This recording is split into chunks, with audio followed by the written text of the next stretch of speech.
বুধবারের পর ফের বৃহস্পতিবার সকাল থেকেই শিয়ালদা দক্ষিণ শাখায় রেল অবরোধ, যার জেরে ভোগান্তির শিকার নিত্যযাত্রীরা। অভিযোগ, ট্রেনে মহিলা কামরা বাড়ানো হলেও মোট কামরার সংখ্যা বাড়েনি, যার জেরে সমস্যায় পড়েছেন পুরুষ যাত্রীরা। শিয়ালদা দক্ষিণ শাখায় ট্রেনে মহিলা কামরার সংখ্যা বাড়ানো হয়েছে, অথচ মোট কামরার সংখ্যা বাড়েনি।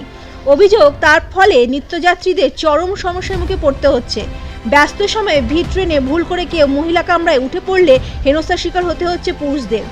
তাই ট্রেনে বগির সংখ্যা বাড়ানো এবং দুটি ট্রেনের মধ্যে সময়ের ব্যবধান কমানোর দাবিতে এদিন সকাল থেকে ডায়মন্ড হারবার শিয়ালদা লাইনের উত্তর রাধানগর স্টেশনে বিক্ষোভ শুরু করেন যাত্রীরা।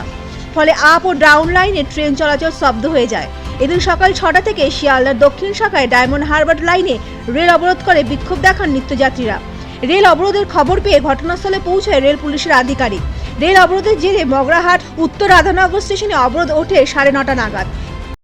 লেডিস কম্পার্টমেন্ট বাড়ানোর জন্য এই পরিস্থিতির সৃষ্টি হলো।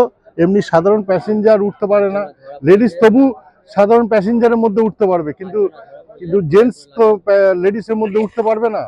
এবং কালকে দেখলাম দক্ষিণ বারাসাত ওদিকে একটা গন্ডগোল হয়েছে, আজকের হচ্ছে মগরার লাইনেও গন্ডগোল হলো। সাধারণ মানুষ অনেক দুর্ভোগে পড়েছে। এ ব্যাপারে রেল কর্তৃপক্ষের একটা চিন্তা ভাবনা নেওয়া উচিত। কালকে নাকি জিআরপি বা রেলের টিকিট নিয়ে ঝামেলা হয়েছে। হ্যাঁ, শুনছিলাম বারুইপুরে একটু গন্ডগোল হয়েছিল, আবার পরে সেটা মিটে গেছে। কিন্তু ধামুয়া স্টেশনে ওভারহেড তারে প্রচুর কলাপাতা ফেলার জন্য ফের ট্রেন চলাচলের বিষয়ে অনিশ্চয়তা তৈরি হয়। উত্তর রাধানগর স্টেশনে অবরোধ উঠলেও 9:45 নাগাদ মগরাহাট হোটোর স্টেশনে নতুন করে অবরোধ শুরু হয়। যাতায়াত করতে প্রচন্ড ভিড় থাকে, যে মানুষ দাঁড়াবার জায়গা থাকে না। ট্রেন বাড়াতেই হবে, একান্ত ট্রেন বাড়াতে হবে। কম্পার্টমেন্ট বাড়ালে, হ্যাঁ কম্পার্টমেন্ট বাড়িয়ে তারপরে এটা করা ঠিক হতো। হ্যাঁ, এটা করা উচিত ছিল, ট্রেন বাড়ানো উচিত ছিল, ওটাও করা উচিত ছিল।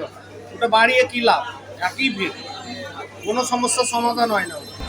রেল লাইনের উপর কংক্রিটের স্লিপার ফেলে অবরোধ চলে বেলা 11টা থেকে। তবে এই লাইনে ট্রেন চলাচল স্বাভাবিক হয় বলে রেল দপ্তর সূত্রে খবর। জয়নগর থেকে উজ্জ্বল বন্দ্যোপাধ্যায়ের রিপোর্ট, পূবের কলম।